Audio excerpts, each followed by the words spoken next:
Alright, we're going to find the prime factor tree again, or the prime factorization of another number here. We're going to do some more practice. So now we have a larger number. This is the number 480. So here again, just like we did before, we're going to think of two things that multiply together to get 480. Now, we can pick anything we want to. It doesn't matter.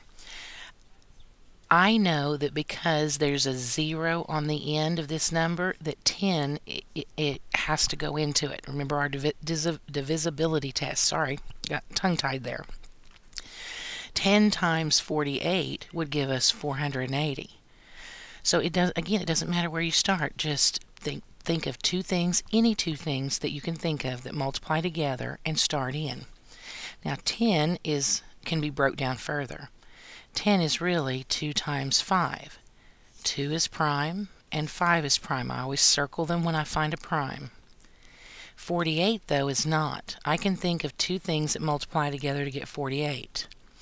I know 6 times 8 is 48.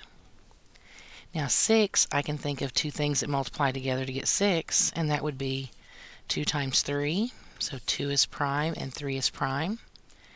8, I can think of two things that multiply together to get 8, and that would be 2 times 4. 2 is prime. I can think of two things that multiply together to get 4, and that would be 2 times 2. We have to keep going until we have nothing but prime numbers circled. Now once we do, looks like we have 1, 2, 3, 4, 5 of those 2's. So that would be 2 to the 5th power. We have a 3. And we have a 5. So our prime factorization would be 2 to the 5th times 3 times 5. Alright, let's try another one. Here we have 112. And again, we just have to think of two things that multiply together to get 112. And, I'm not real quick on all my multiples, but I do know that since it ends in an even number, that 2 has to go into that. So we could even just do the quick division over here. 2 will go into 11 5 times, so that would be 10. Subtract, drop your next digit, and continue on. 2 will go into 12 6 times. So it looks like 2 times 56 would be 112. 2 is prime, but I think I can break down 56 more.